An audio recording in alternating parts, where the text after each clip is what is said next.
our comrade Ivan Ivanovich Privalov. In 1961, you were selected for the Shukovgrad Imperial.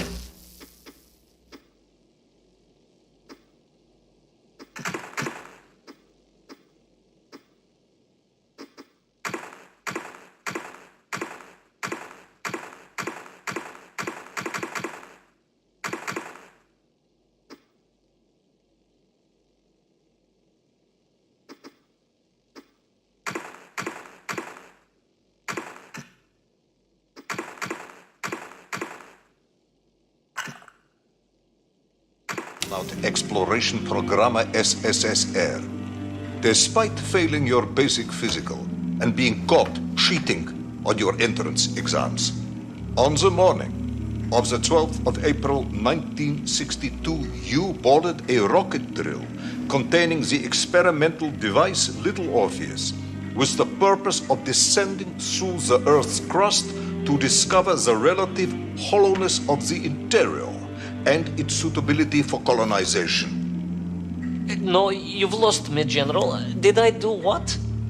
You and Little Orpheus were dropped into an extinct volcano to drill to the center of the Earth and find out if we could establish a city there.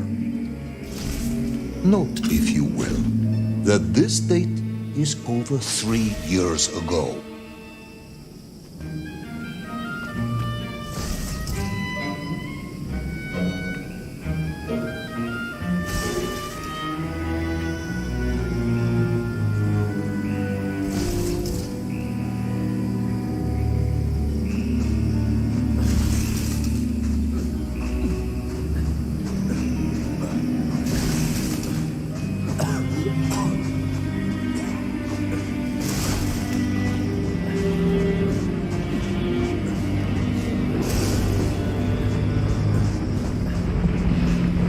Ivan Ivanovich, can you describe Little Orpheus to me? Of course.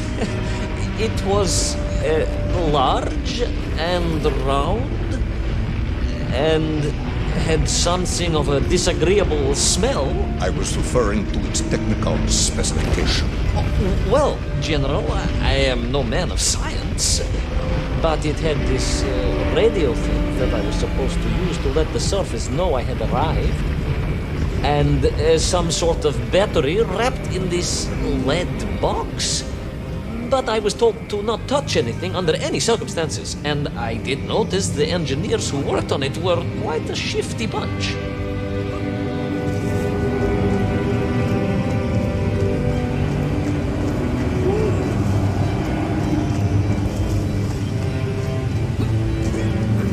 The Little Orpheus device contained a radio transmitter capable of sending a signal through miles of solid rock.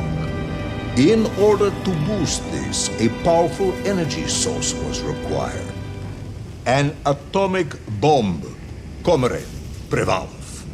An atomic bomb that you have lost somewhere below the Earth's crust.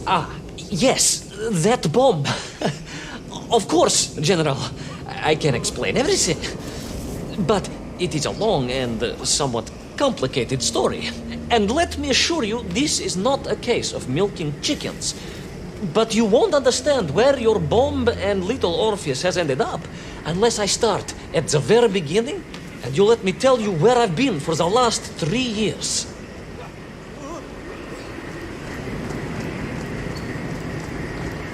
From the beginning, then. But this had better be good. Good, General. It's more than good. It's extraordinary. And it began like this.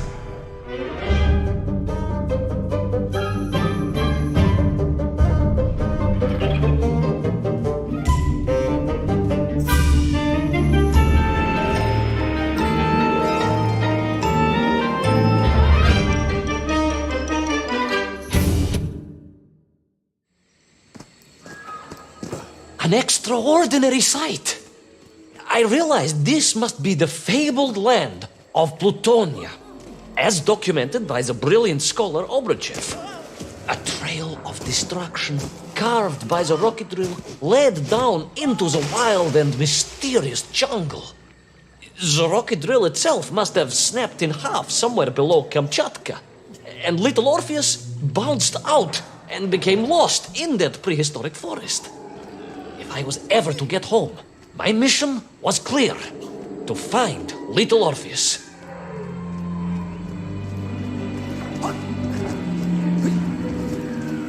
I steeled myself and plunged deeper into that prehistoric jungle where insects the size of dogs buzzed around. Dogs? What sort of dogs? I beg your pardon, General? Large dogs or small dogs? Big like an ovcharka or small like a barlonka? Does it really matter? Of course. Detail is all important. Ovcharka then, General. The size of an ovcharka. I find it very hard to believe. Would you find it easier if they were the size of a balanka? No. But I am enjoying your attempts to persuade me.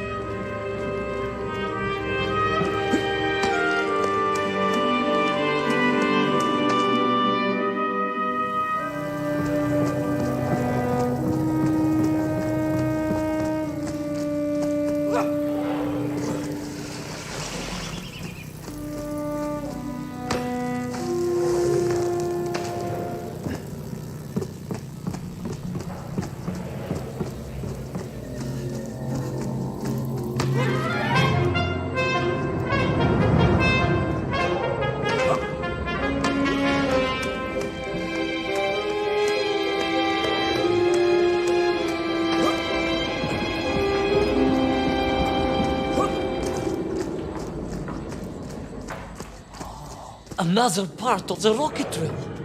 But still no sign of little Orpheus.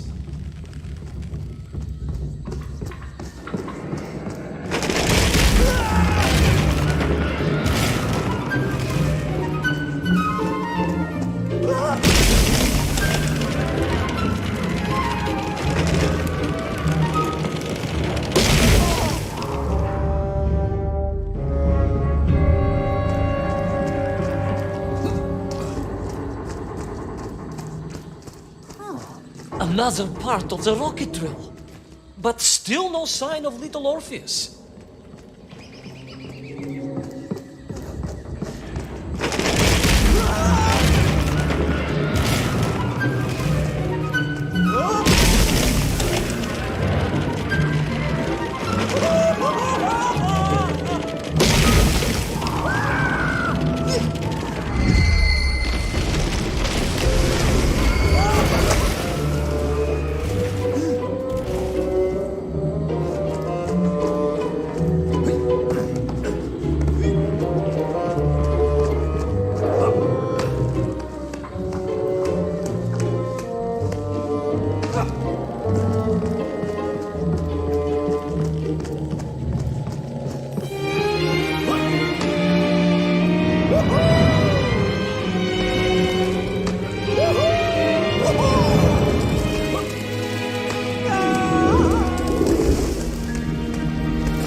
Larger and more ancient than any known to our modern times.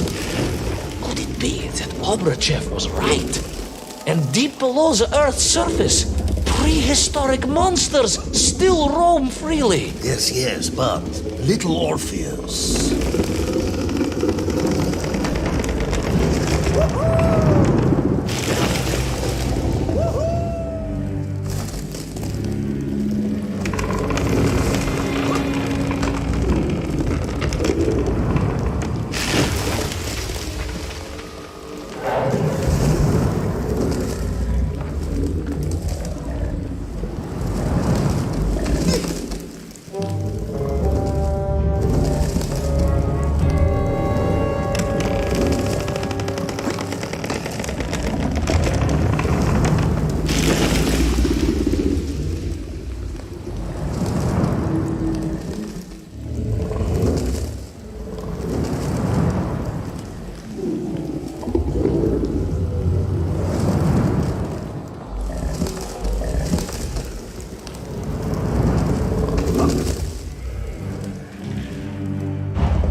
Terrible lizard intent on making a snack of me was none other than the most awful of the monsters, the Tyrannosaurus Rex. Oh, now you are an expert on dinosaurs. Oh, hardly an expert, General. Just educated by the best schools in the world, like all good socialists. And I remembered one crucial thing. I'm listening. Well, its greed is without bottom. Its hunger is ferocious, but its brain is absolutely tiny. So it can roar and roar as much as it likes, but it will never be a match for the sharpened mind of the good Soviet worker. All I needed was a plan to outwit the monster.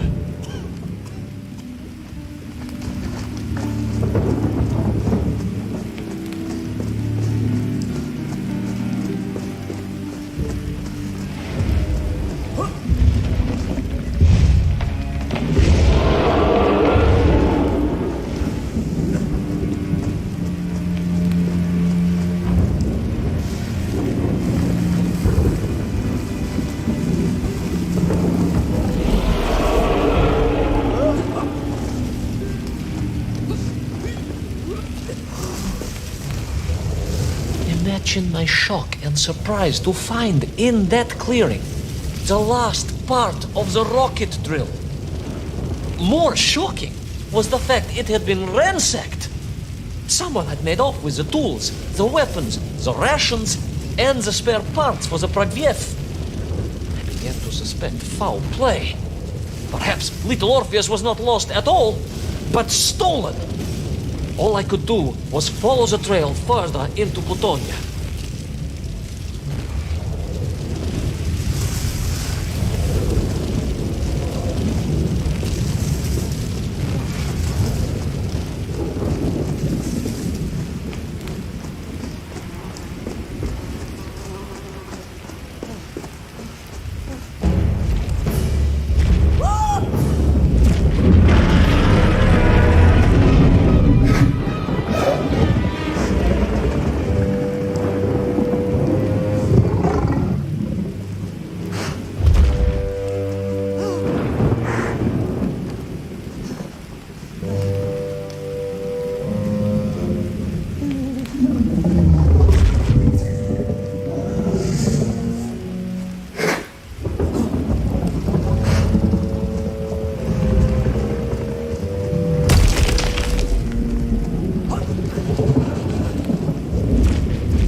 So we all agree this was the fabled land of Plutonia, do we?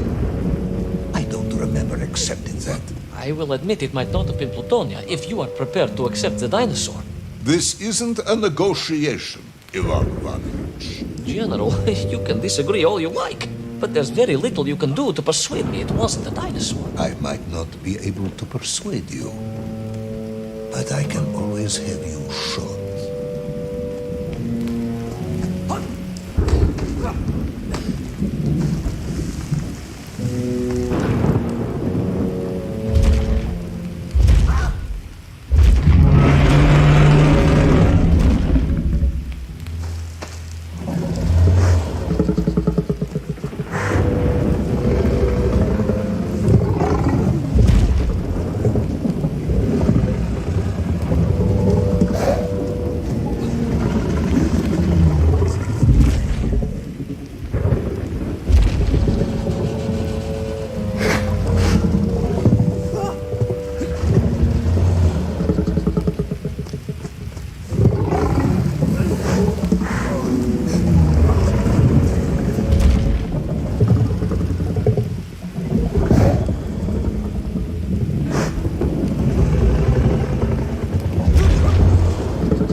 You hid in an egg. Yes, General.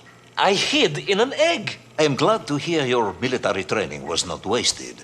If only I had a single legion of men as brave and ingenious as you, with only 100 men equipped with eggs to hide in, we could roll across Europe in a day. General, are you mocking me? You are as sharp as you are brave, Tavarish.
Couldn't believe it. I still struggle to believe it. A whole lost city, buried in that jungle deep below the crust of the earth. Who would have thought it was possible? Who indeed? It is, of course, a shame you didn't think to record the moment for posterity and help us all to get over our disbelief. But I did, General, I did. My training was excellent, and I immediately took out my komsomolets and began to document all I could.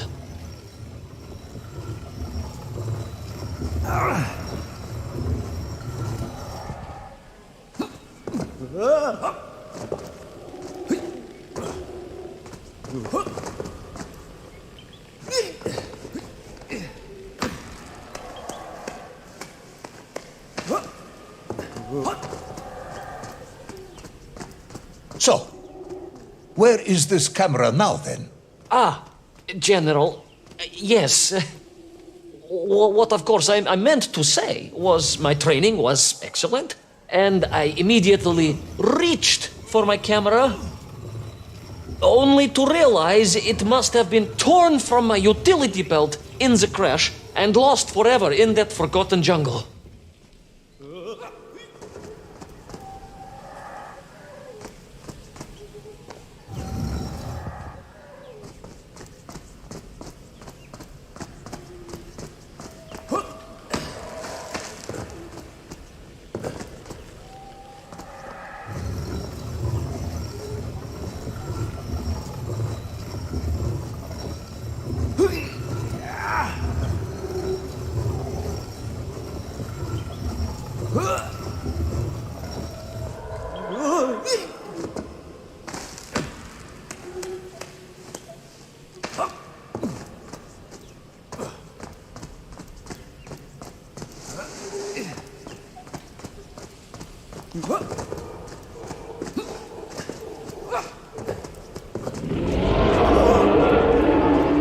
horrendous beast had returned and was hungrier than ever. Perhaps it was angry it had been fooled by an egg-wearing idiot. That is unkind, General. It may have been small of brain, but it was grand of stature. Whereas you, Ivan Ivanovich, are lacking in both departments.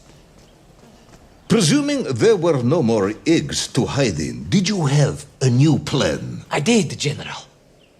Please, do tell me, what was this brilliant plan?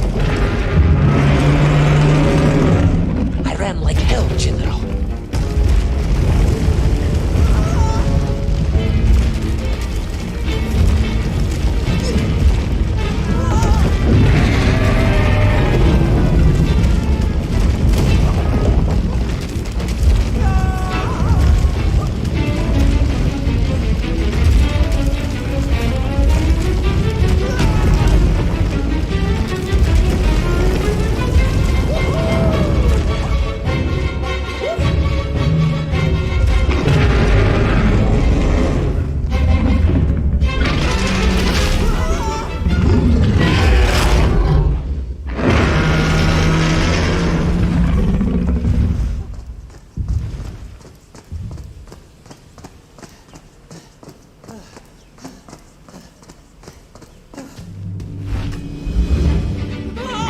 Will our intrepid yet doomed hero survive the jaws of the ferocious dinosaur? Will he meet his end miles underground as an aperitif for a ravenous raptor? What dark secrets could be buried in the lost city of Agatha? Will the general ever discover the location of his lost bomb? All of these questions and more will be answered in the next exciting episode of Little Orpheus!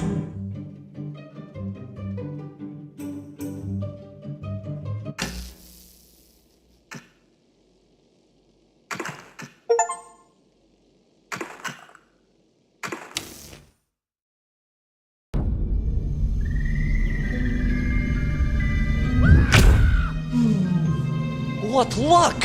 What a miracle! One moment I was rushing into the fetid tonsils of that horrible monster. The next, I was plummeting downwards to the jungle floor beyond its reach. I prayed I would land on something soft. Perhaps your head. But nothing could have prepared me for what was about to unfold. An epic saga of pride, power, and revolution. A struggle for freedom, the likes of which our world has never seen. And it happened like this.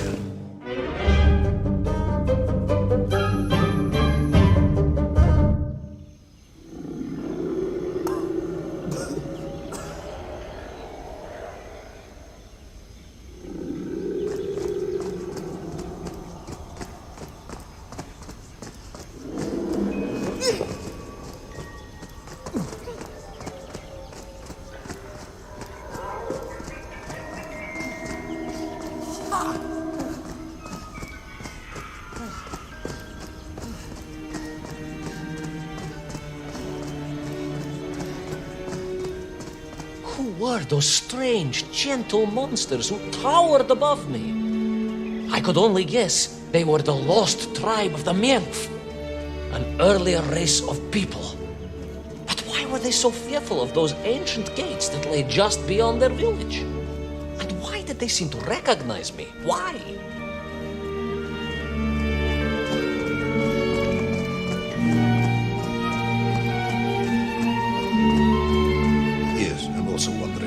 No, a как же, General?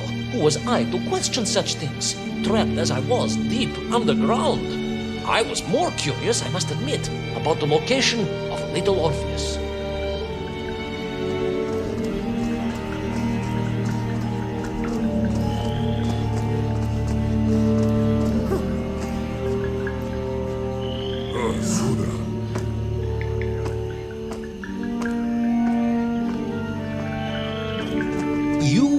Talk of a great city, a mighty power. Yet your nymph squatted like savages in huts at its boundary. They did.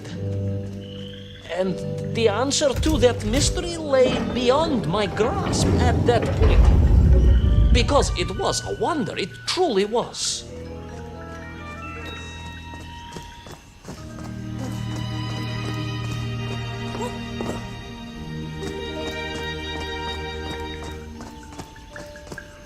on. That's on.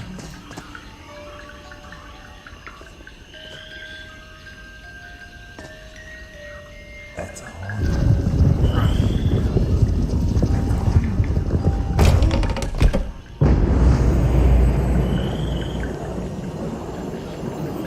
What's this?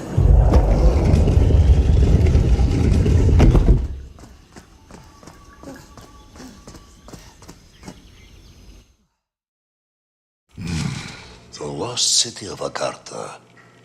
I hope I may one day see it myself. Oh, General, if only you could.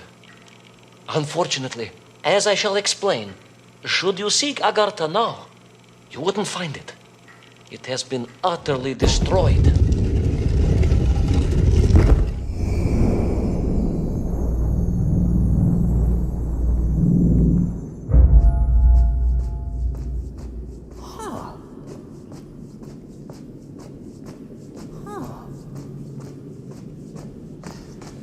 Utterly destroyed? Utterly, General, a tragic loss. A convenient loss. I imagine archaeologists weeping as I tell you. But most importantly, before we continue, you must understand one crucial fact about its destruction. Which is? It wasn't my fault.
Unfortunate Mengs, trapped and kidnapped and dragged away only to return as vicious foot soldiers to some unknown tyrant.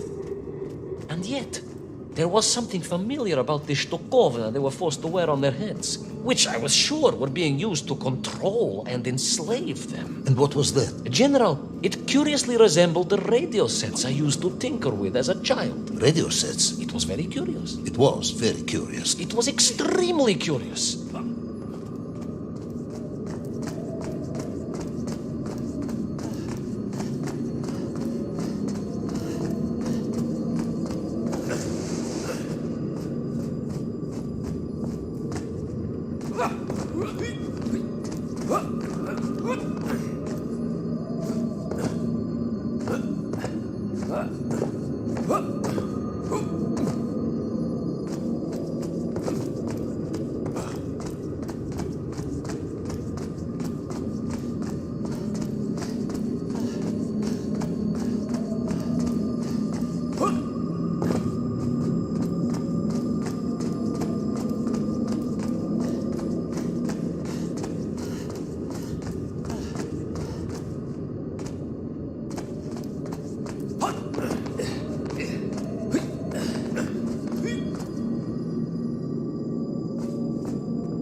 An ancient technological metropolis, powered by a glowing resin carved from the very earth? A glowing resin carved from the very earth.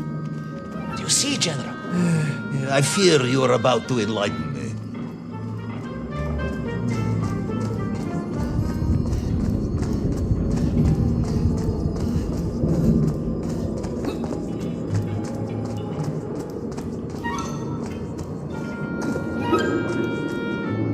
Little Orpheus must have been drained by the impact, but whoever had stolen it and brought it here was no doubt planning to use the Agarthan resin to charge up the atomic bomb, restoring the device to its full potential.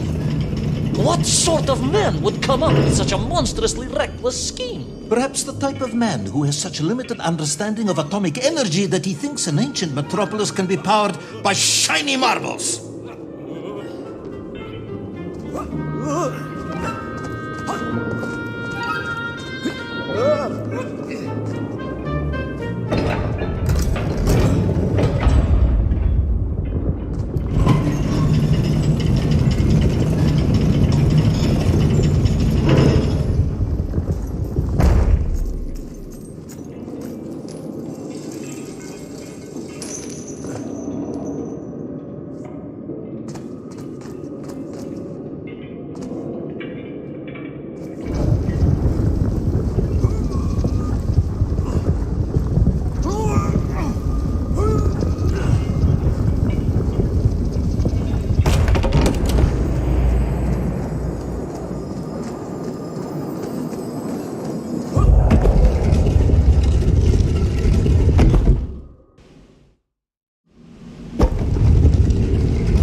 I am curious, Ivan Ivanovich.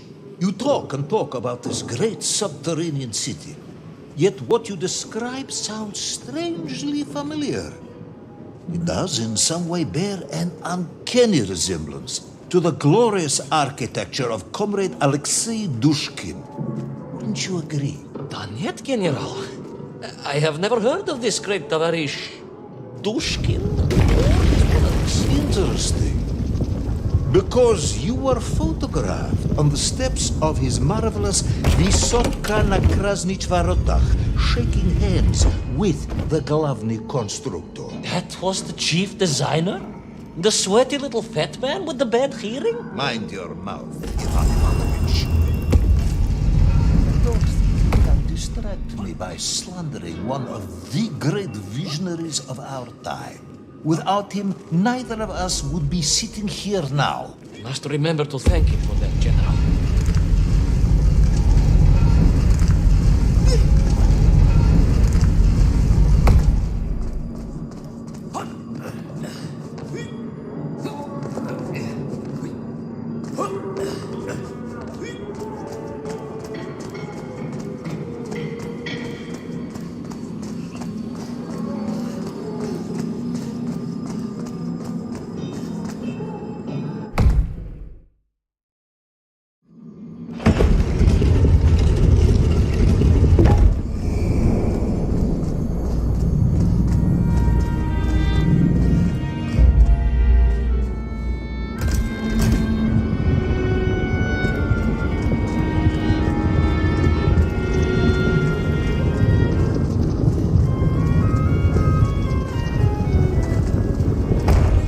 Those enslaved mink were trying to stop me.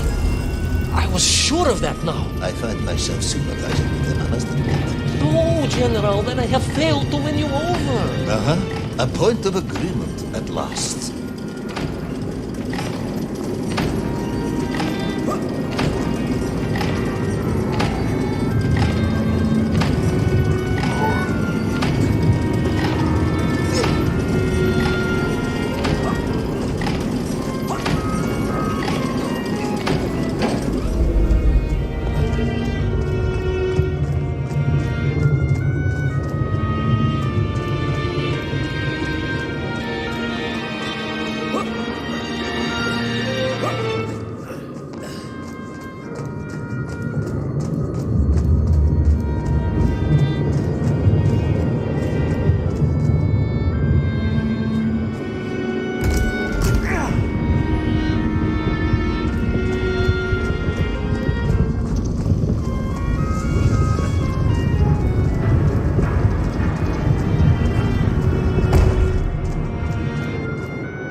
Those enslaved mink were trying to stop me.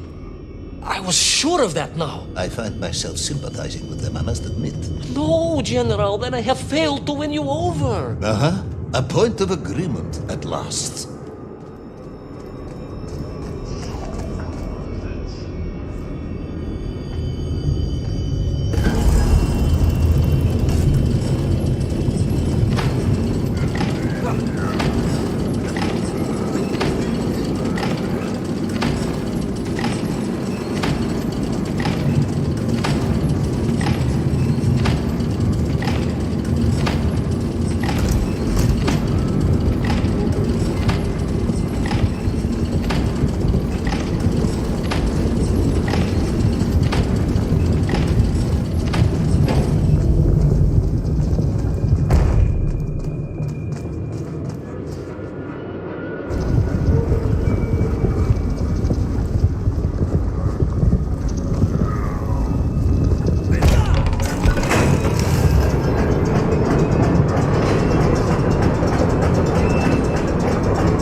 again, General. Are you mocking me? That would be unprofessional, comrade. I will try harder to convince you then. It is, after all, a cautionary tale of unleashed tyranny. It is a cautionary tale of unleashed idiocy. But please, do continue.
I stepped from the cable car onto a plateau at the center of the city, where a palace, a vast acropolis, stood. I was reminded of Chelyabinsk Sorok. May I ask how you know of Chelyabinsk Sorok? My Aunt Masha was a traveling tinker who married a beef investigator from Zlatoust. She told me of a secret but wonderful city in the west. An edifice of sheer power, humbly serving the will and needs of the people. Yes, unfortunately, that story didn't end so well. No. That's what Auntie Marcia told me. And perhaps that is why I was also reminded of it. Because the moment I touched the floor in that place, I could tell something was very, very wrong.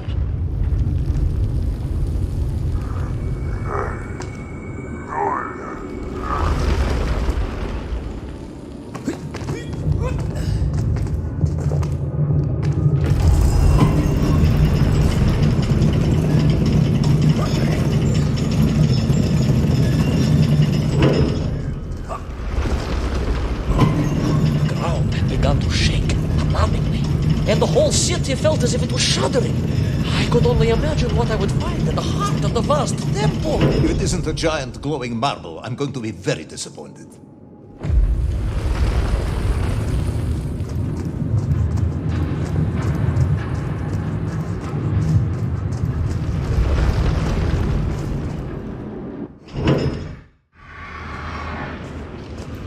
A huge resin sphere that overshadowed all of the others. I caught glimpses through the twisted architecture. And it was then I saw him. Him? The thief, the enslaver, the tyrant, sucking the power from this wondrous city as he drained the very lifeblood of the ancient civilization and drew it into the atomic embrace of little Orpheus. With a song in my heart, I raced onwards to stop him.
drained of its power, the magical heart of the city cracked, and it sent shockwaves through the world around me. A true monster, General, willing to bring down the mountain itself upon Agatha and bury it forever in his ruthless scheme. I could not save that wondrous place, General, to my shame and regret. But I resolved myself to avenge the nymph, to recapture little Orpheus, and to bring that tyrant to justice.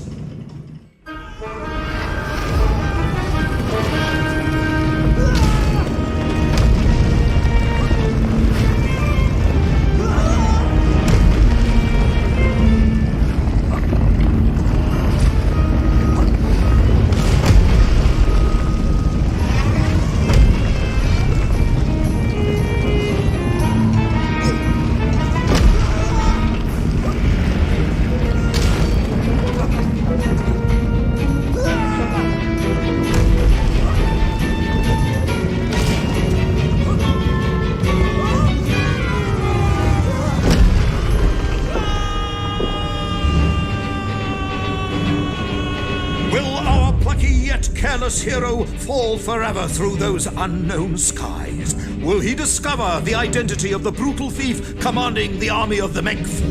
What chance does he have of ever returning to his beloved homeland? How long can the general's patience last? All of these questions and more will definitely be answered in the next exciting episode of Little Orpheus!